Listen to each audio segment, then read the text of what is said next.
Yo, what's up guys? Welcome back sa aking YouTube channel, Hobby ni RJ. And for today's video guys, may konting revision akong gagawin dito sa aking M8 chassis setup na Blast Arrow. So, simpleng setup pa rin to guys, kayang-kaya nyong gawin. So, sana matripan nyo. Let's go!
And we're done guys sa ating konting revision sa ating Blast Arrow na MA chassis. So let's go sa ating mabilisang review lang guys kung ano yung pinalitan natin guys sa previous setup natin. So ganun pa rin guys, simulan tayo dito sa front natin. Yung ginamit ko pa rin yung existing na FRP na wide front plate na pang AR chassis. Ganun pa din yan guys, with 5mm na screw and washer to protect yung ating FRP. Sa ating roller setting naman guys, 25mm screw pa din yan. Yung haba ng ating screw, 25mm. Gumamit na tayo ngayon ng aluminum spacer guys, 6.7 plus 3mm na aluminum spacer. Yan, at saka may washers dyan sa ilalim, washers din dito.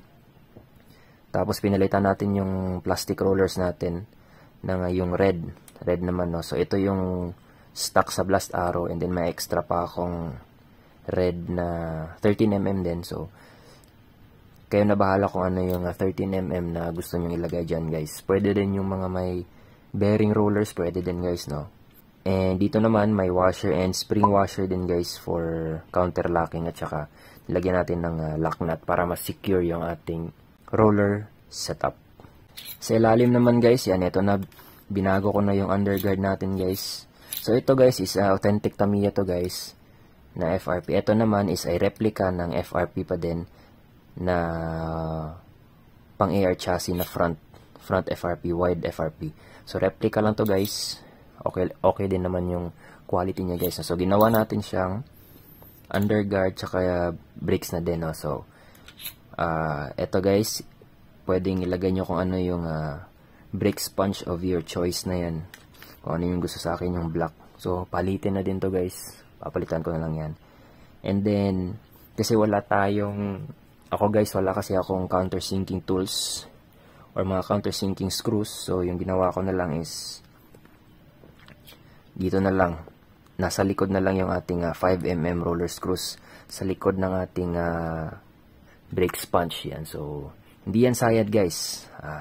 Enough lang yung space nito guys para hindi sumahid yung ating mga screws dyan. So ganun lang yung ating underguard brakes setup dito sa harap guys, no? So simpleng-simple lang guys, kaya nyo yan. Sa damper setting naman guys, ganun pa din naman, wala naman akong binago guys. Yung pang MA na side stay pa din yung ginamit natin, with 5mm na screws yan, with washers. And ito naman guys, 25mm na long screw, and then yung ating mass damper dyan with black na red na guys, from black pinalitan ko na ng red na ball cap guys. So yung damper guys, choice nyo na yan guys kung anong klaseng mass damper yung ilalagay nyo dyan. So ito lang yung sa akin, nilagay ko na klaseng damper. So dyan naman sa ano nya guys, for lock nya, may washer at saka spring washer pa din yan guys. And yung regular nut natin, yung may spring washer guys para mas secure yung bawat bagsak ng ating damper, hindi walang tendency na magluluwag yung ating regular nut. Yan. Punta tayo sa likod guys dito, ibang-iba na sa previous natin na setup. Full FRP na to lahat guys, wala nang plastic dito na underguard or brake set. So yung ginawa ko guys is ganito. So ginamit ko guys is yung FRP na pang fully cowled na front. Pang front FRP to guys. Yes, for fully cowled, yung fully cowled na front FRP. So yan yung ginawa nating lagayan ng ating roller setup sa rear guys. So iba na to guys. So yung ating screw na ginamit is 35mm na yan guys. 35mm long screw. Tsaka tatlong 6.7 na aluminum spacer. Tatlo yan guys. Swak na swak yan. And then washers. So optional na yan kung gusto nyo. Yung washers kasi minsan pang ano din yan guys, dagdag space or pang bawas space doon sa screw para hindi lumusot yung ating tip ng ating screw dito guys, no? So secure yan, kailangan kasi malinis yan dyan guys eh. Hindi yan kailangan walang naka-usling screw dyan. So experiment nyo lang guys, no? Trial and error nyo lang. So ito yung sa akin, 13mm pa din yan, And then, dito naman sa taas, may spring washer pa din yan guys, no. Kahit naka-lock nut na tayo guys, kasi lock nut okay na yan guys pero may spring washer pa din ako nilagay. Yan guys, no. Para mas secure talaga yung ating assembly dyan sa ating roller settings. So, 5mm, yung pang-lock natin, dalawa lang. So, ganyan lang guys, simpleng-simple. Then, sa ilalim naman guys, ito na. Gumamit na tayo ng FRP na brake set. So, replica nga lang pala to guys. Itong mga nasa rear ko na FRP's replica lang. So, for ano lang yan guys. For guide purposes lang to guys. So, choice nyo naman kung legit or mga replica yung gagamitin nyo guys, no. So, yan. Ito yung setup natin sa brake set. Yan, may FRP brake set tayo. At saka isang popsicle na FRP din. Ang purpose nito guys is syempre underguard yan, no. So, etong way ko of putting the underguard guys, kung mapapansin nyo, sa iba kasing setup yan, yung underguard nila is nasa taas yung itong FRP kesa dito sa popsicle, nasa ilalim yan. So, pwedeng yung gawin yun guys if meron kayong mga countersinking tools o yung mga countersunk screws kasi magfa-flatten yan kung naka-countersunk kayo. Kaso wala akong ganun guys, so ito lang yung naisip kong paraan. So, gaya din dun sa harap na diskarte guys. Yan. Parang itago lang natin yung head ng screws behind dito sa ating brake sponge guys, no. So, hindi sa side yan guys. Nakailang setup na ako ng ganito guys. Okay din to guys sa Super 2 ganyan, sa AR chassis. Pwede pa din to guys. So, ganyan lang yung ginawa ko guys. So, make sure lang guys na yung purpose ng ating underguard is maserve pa rin niya. Kasi ang purpose ito guys is anti-sabit to sa guys sa wall ng racetrack natin. So make sure lang na yung level ng ating popsicle, yung underguard natin is mas mababa siya dito sa ating screw na nasa ating roller setting. Kasi yan yung purpose guys kailangan. Kasi minsan dito sumasabit yung guys dito sumasabit yung wall ng racetrack. So, kaya may may underguard tayo. So, make sure lang na mas mababa yung level niya compare dito sa head screw ng ating roller setting. So, yun lang guys, no, yung ingatan nyo. So, ito, konting-konti na lang, pero goods pa rin naman guys, no. So, yun guys, no, and yung ating motor na ginamit is torque tune pa rin yan, and then 371 na gear ratio.